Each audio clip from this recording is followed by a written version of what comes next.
Hey, what's up? Welcome back dito sa ating channel dito sa Mobs TV. Kapapasok lang, President Marcos winasak ang ultimatum ng China. Mga Chinese pinalayas na sa Pilipinas. Alamin natin yan at pag-uusapan mula sa channel ni Philippines Trending News.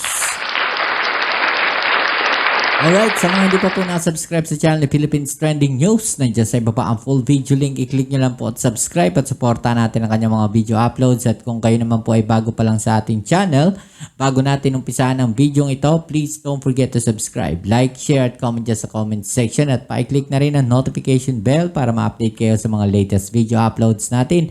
Alright, so ating pag-usapan, paano nga ba winasak ni PBBM ang ultimatum ng China? Alamin natin yan at pag-uusapan. Pero syempre, bago ang lahat mga babayan, shoutouts tayo sa mga bago natin subscribers.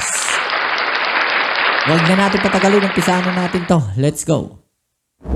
Sa iba pang mga balita, bumuo na si Pangulong Ferdinand Marcos Jr. ng isang konseho para paghandaan ang pag-host ng Pilipinas sa Association of Southeast Asian Nations o ASEAN Summit Meetings sa taong 2026. Sa bisa ng Administrative Order No. 17, binuo ng Pangulo ang ASEAN National Organizing Council para mapangasiwaan ang pagpaplano, pagpapatupad at monitoring ng mga programa, aktibidad at proyekto para sa hosting ng naturang Regional Summit. Itinalaga si Executive Secretary Lucas Bersamin bilang chairman ng konseho at mayroon ding tatlong vice chairpersons, kabilang dyan ang Foreign Affairs Secretary for ASEAN Political Community, Trade Secretary for Economic Community at Social Welfare Secretary for Socio-Cultural Community. Ang mga kalihim naman ng Department of the Interior and Local Government, Department of National Defense, Department of Public Works and Highways, Department of Transportation, Information and Communications Technology, Tourism at ang Presidential Communications Office ang itinalagang mga miyembro ng konseho. Ang mga chief executives naman sa mga lokal na pamahalaan na mapipili ay iimbitahan bilang special members ng konseho. Nakatakda namang isumite ng National Organizing Council ang master plan para sa naturang hosting ng ASEAN 2026 para aprubahan niya ng Pangulo. Kabilang na dyan ang tinatayang magagamit na pondo at communication mechanisms. Hiniling ni dating Senator Antonio Trillanes IV kay Senator Amy Marcos na tumatayo bilang chairperson ng Senate Foreign Relations Committee dyan sa Senado na maglunsad ng investigasyon doon sa issue ng Gentleman's Agreement o kaya ay... Ito mga babayan, talaga napakainit nito ni dating Senator Trillanes dito sa mga Duterte. Gustong paimbestigahan yung Gentleman's Agreement. Well, para sa akin, talaga dapat naman na pag-usapan natin yan at alamin ano nga ba yung nilalaman nitong Gentleman's Agreement na to at para mapag-usapan ng maayos. Kasi mahirap nga naman po yun para tayo nangangapa sa dilim. Magugulat na lang tayo. Merong may magsasalita na merong gentleman's agreement sa pagitan ng China at ng dating Pangulong Duterte. Tapos merong magsasalita naman, sabi nga po ni Attorney Panelo naman na wala naman daw pong gentleman's agreement, base nga po dito sa pag-uusap nila ng dating Pangulong Duterte. So hindi natin alam kung ano nga ba ang totoo. Kailangan nating malaman yan. Kasi may sinasabi nga yung China na may nangako rin sa kanila na aalisin. Itong BRP Sierra Madre. Hindi rin natin alam kung sino yun, mga babae. Diba? Kailangan pag-usapan yan kasi lumalabas na masama po yung ating Pangulo. Pinapalabas ng ibang mga supporters po na walang ginagawa yung ating gobyerno. Hindi kaya ng ating gobyerno yung problema dyan sa West Philippine Sea. Tapos sasabihin nila na nililihis lang ng ating gobyerno yung problema at pinopokus tayo sa West Philippine Sea pero yung totoong problema hindi naman talaga nasusolusyonan. So talagang napakarami nilang nakikitang butas, 'di ba? So yan po ang nangyayari ngayon mga kababayan, So kailangan talagang sa tingin ko pag-usapan, alamin kung meron nga ba talagang gentleman's agreement sa pagitan ng China at ng Pilipinas, 'di ba? Tinatawag niya na secret deal sa pagitan ni dating Pangulong Rodrigo Duterte at ng bansang China. Kaugnay ng isinasaad doon sa mga nakapaloob na issue dyan sa BRP Sierra Madre, dyan sa parte ng Ayungin Shoal at ang panawagan nga ng dating mambabatas ay kasunod rin ng pahayag ni dating Presidential Spokesman Harry Roque na may verbal agreement si dating Pangulong Rodrigo Duterte sa China na maaaring maghatid sa Pilipinas ng ilang mga problema sa hinaharap na panahon kung magtutuloy-tuloy ang naturang pagsasakatuparan ng deal na ito umano ayon naman sa ilan ay labag doon sa mga panuntunan ng ating bansa dahil ito ay sumasaklaw doon sa issue ng soberanya ng Pilipinas at yan umano ay hindi pinapayagan ng ating konstitusyon. Tala, kumuha pa tayo ng mga karagdagang pag-uulat mula naman dyan sa may Senado. Dahil umano'y gentleman's agreement na isiniwalat ni Atty. Harry Roque, hindi daw kasorpresa ayon kay Senator Risa Ontiveros. Samantala si Senator De La Rosa naman inihayag na mas mainam na lamang daw na tanungin mismo si Atty. Roque o si dating Pangulong Rodrigo Duterte. Yun talaga dapat, no?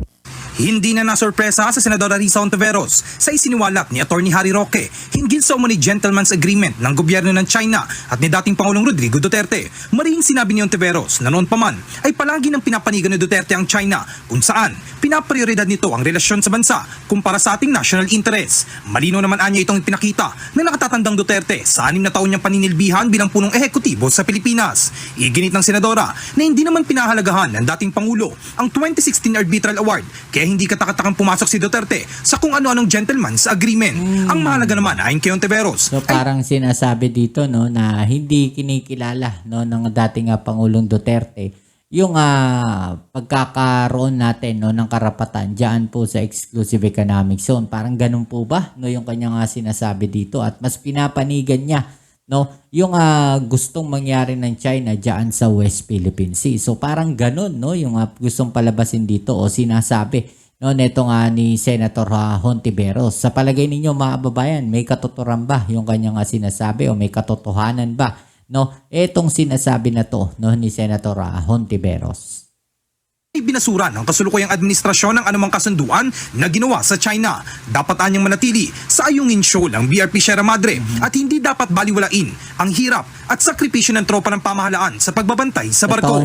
Samantala, nang matanong naman si Senador Ronald Bato de la Rosa na dating hepe ng pambansang pulisya sa panahon ni dating Pangulong Duterte hinggil sa issue, ang lahat ng bagay ay pwedeng mangyari. Ngunit mas mainam anyang si Atty. Roque o si dating Pangulong Duterte na lamang ang tanungin hinggil dito. Anything can happen.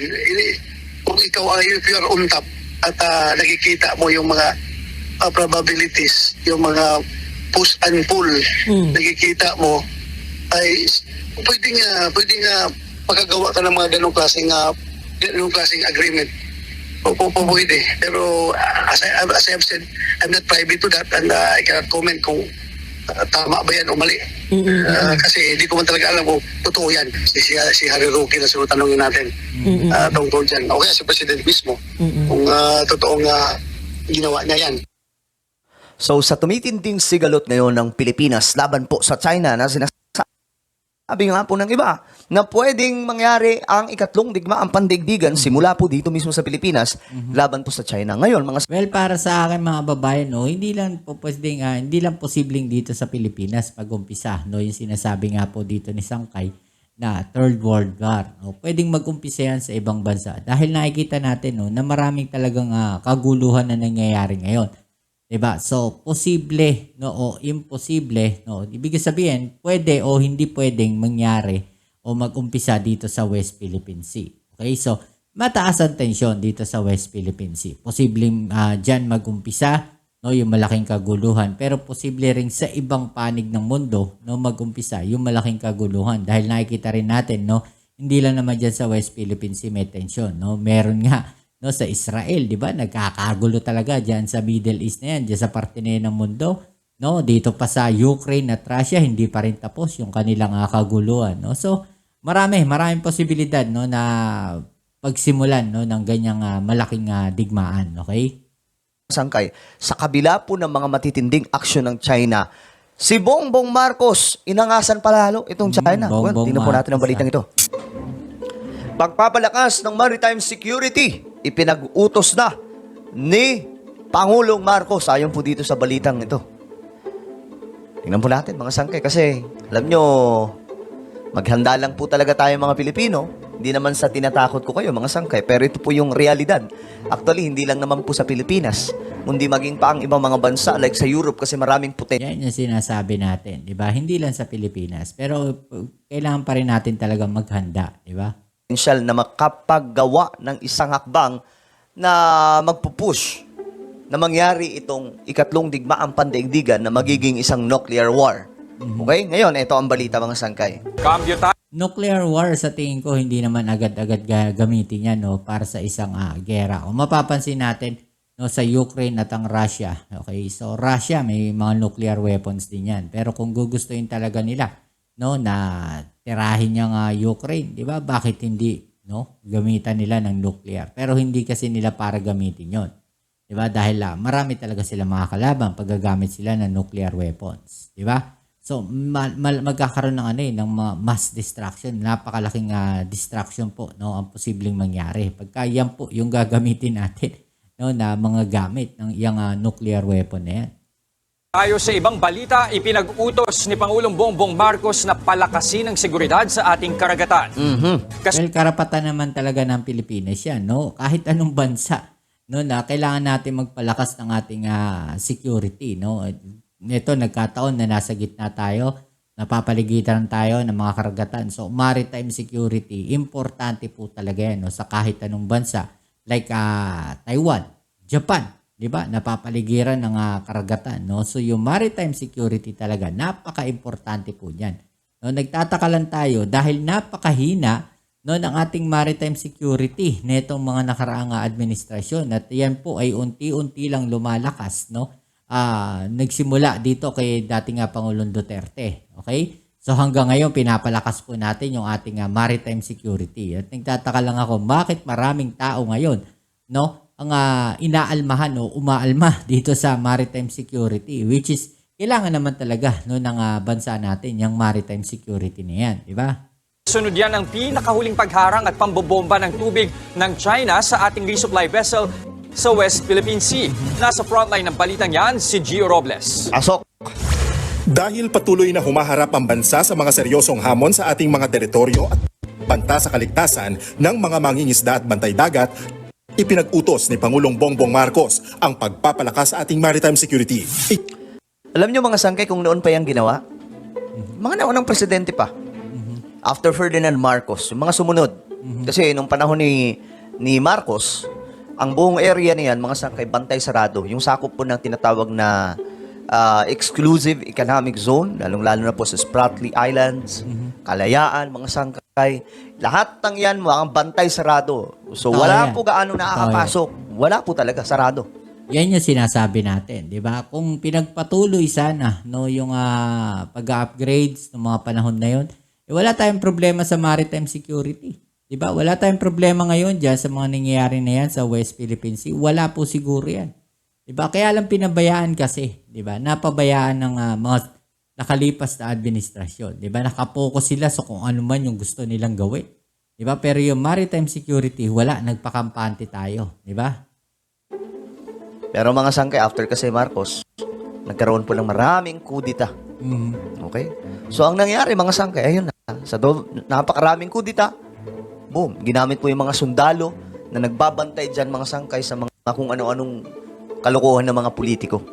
So, naging busy po sila. So, pagdating ng 1995, nagulat na lamang po yung mga kasundaluhan at maging gobyerno natin. Panahon na po ata ito ni Ramos.